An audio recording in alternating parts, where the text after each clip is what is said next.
আসসালামু আলাইকুম মুসলমান ভাইরা, হিন্দু ভাইদের নমস্কার। আজকে আপনাদের মাঝে নিয়ে এসেছি ভূতের দিয়ে মানুষের ঘরে ঢিল ফালানোর মন্ত্র। যে মন্ত্র প্রয়োগ করলে পরে যে বাড়ির নামে প্রয়োগ করবেন সেই বাড়িতে দিবারাত্রি ঘরের চালের উপরে ঢিল পড়বে। তো সব নিয়মকানুন আমি বলে দিচ্ছি, মন্ত্রটাও বলবো। তো আগে নিয়মকানুন বলছি, শুনুন।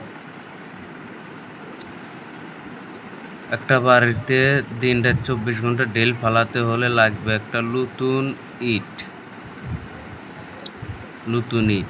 ইটের উপরে মন্ত্রটা লিখবেন, লেখে সেই বাড়িতে পুঁতে থুয়ে আসবেন। এমন জায়গায় পুঁতে থুয়ে আসবেন যাতে কেউ না জানে। তো দেখবেন যেদিন পুঁতে থুয়ে আসবেন তার সেদিন থেকে আর শুরু হয়ে যাবে চাপালিং। ওই বাড়িতে কেউ থাকতে পারবে না, ভূতের উত্তর একটু বেড়ে যাবে। তো আর লাগবে হচ্ছে আপনার শ্মশানের ছাই। শ্মশানে মানুষ পোড়ানোর পরে দেখবেন সাদা সাদা ছাই ওরে ওইখানে ওরে, এবং পোড়ানোর শেষে দেখবেন সাদা ছাই হয়ে থাকে, সেই ছাই লাগবে। সেই ছাই দেওয়া ওই মন্ত্র যখন ইটের উপরে লিখবেন, লেখার শেষে ওই ছাই ওইটার উপরে সারা ইট মাখাইয়া দিবেন, দিয়া ওই বাড়িতে যে বাড়ির যার নামে পড়ছেন তার বাড়িতে থুয়ে আসবেন। তো এই ছাই আনতে গেলে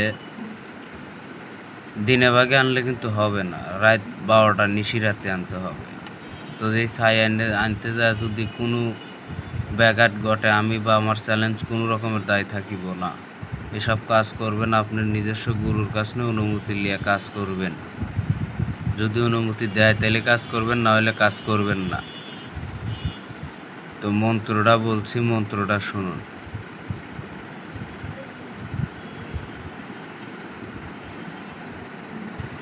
তো মন্ত্রটা হচ্ছে, কহি গেলা কইয়া ক্ষেত্র বেতাল তাল বেতাল, শীঘ্র চালা শীঘ্র গতি, রবি শশী চলিয়া যাস পবনের গতি, ডাকডুম্বুর বাজায়া যাস না নিদ্রা বা, পেঁচাপেচি বর্মমুখী দানবের মা, 6 দূত লইয়া নামিয়ে পূজা খা, মহাদেবী সন্তোষ দোষে বর্ষ হইয়া অমুকের বাড়ি ছাদনায় গিয়া ভর কর গিয়া।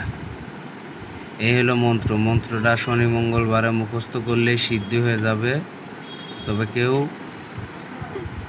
এসব মন্ত্র প্রয়োগ করতে যায় যদি কোনো ব্যাঘাত ঘটে, আমি বা আমার চ্যালেঞ্জ কোনো রকমের দায় থাকিব না।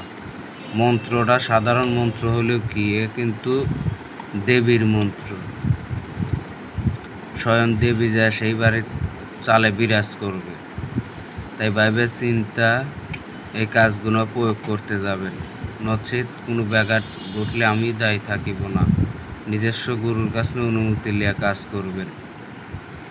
ইটটা যখন থুয়ে আসবেন তখন মন্ত্র পড়তে পড়তে থুবেন, মন্ত্র পড়তে পড়তে চলে আসবেন। ঘুরে পিছন দিকে আর তাকাইবেন না।